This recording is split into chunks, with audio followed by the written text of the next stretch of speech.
Building relationships that last. Communication is key.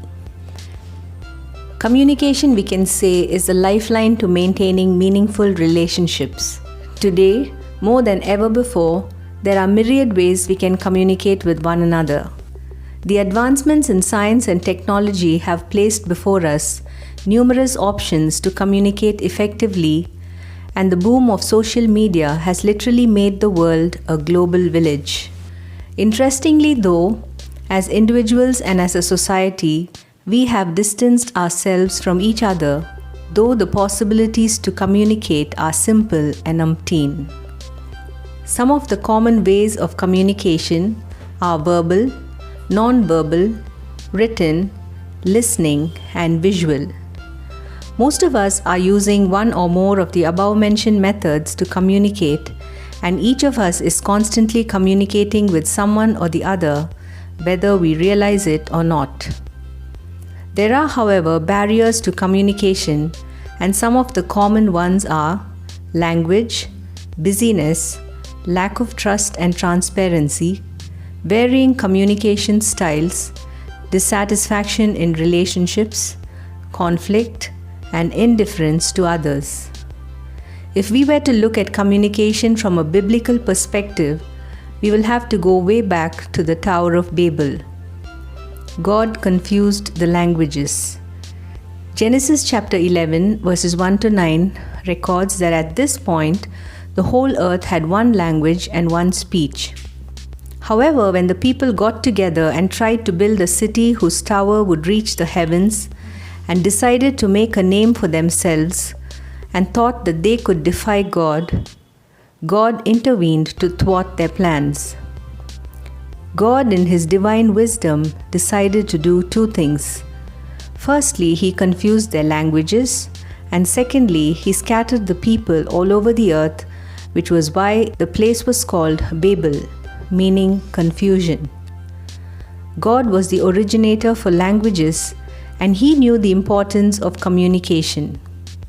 Communication, if good, can be beneficial to others, and poor communication can hamper healthy relationships. Jesus, the best communicator. As one studies the life of Jesus as portrayed in the Gospels in the New Testament, we will realize that Jesus was the finest communicator, and His methods of communication were outstanding. Read the Sermon on the Mount as recorded in Matthew chapters 5 to 7 to understand how Jesus used illustrations that were simple yet powerful in His teachings. No wonder then that the multitudes went after Him, for no one had spoken the truths of God with such clarity and authority.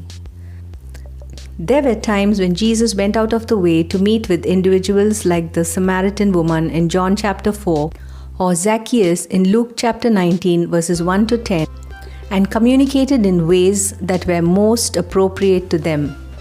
What about the time in John chapter 11 when Jesus was with Martha and Mary when their brother Lazarus had died? He communicated His sorrow and empathy by weeping along with them. We can also recall times when Jesus communicated His righteous indignation against the religious leaders who were leading the people astray, or when Jesus cleared the temple in John chapter 2 verses 13 to 17, because the people made the temple, which was to be a house of prayer, a den of thieves. When we read about the incident in John chapter 8 verses 1 to 11, where the Pharisees and the teachers of the law brought in a woman caught in adultery, Jesus did something unique. In that incident, Jesus just bent down and wrote on the ground, and though one does not know what He wrote, it seemed that every one of her accusers walked away from the scene. There were also other times when Jesus chose not to speak but remained silent. We may recall the time when Jesus stood for trial before Pilate and chose not to reply him, though he kept on questioning him. Jesus in His wisdom knew that silence too was a form of communication. Jesus' words were so powerful that when He spoke, the sick were healed, demons fled, storms were calmed, and even the dead were raised. The words of Jesus were always full of grace, and everyone He spoke to were renewed, refreshed, and transformed. What does the Bible teach us about communication? James chapter 1 and verse 19 says, "Know this, my beloved brothers, let every person be quick to hear, slow to speak, slow to anger." Here's good advice if we want to improve our communication skills. Listen more, talk less, and don't lose your cool. Someone said, no wonder God gave us 2 ears and 1 mouth so we can listen twice as much as we speak. We read in Proverbs chapter 15 and verse 1, "A gentle answer deflects anger, but harsh words make tempers flare." The words we speak to each other must be gentle and never harsh or rude. The way we speak can help change a tense situation into a peaceful one, or vice versa. Paul exhorts us in Ephesians chapter 4 and verse 29, "Let no corrupting talk come out of your mouths, but only such as is good for building up, as fits the occasion, that it may give grace to those who hear." We live in days when there is much obscenity and coarse joking, especially using social media.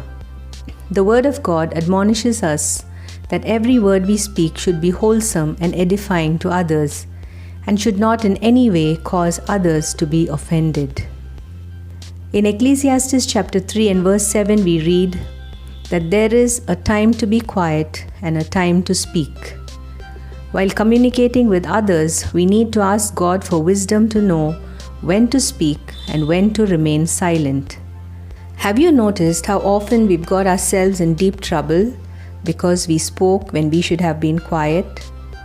We read in Colossians chapter 4 and verse 6, "Let your conversation be always full of grace, seasoned with salt, so that you may know how to answer everyone." When in conversation with others, our words must be those that are gracious and well thought through. It is also important that we know how to speak to each person who comes across our way. Here are some practical tips to help us be more effective in our communication with others. Talk to each other. Listen actively to what the other person is saying. Don't keep thinking of what you should say next.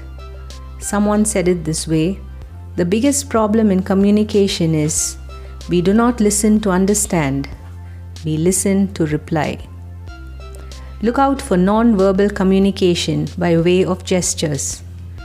Take time to sit and share what's on your heart.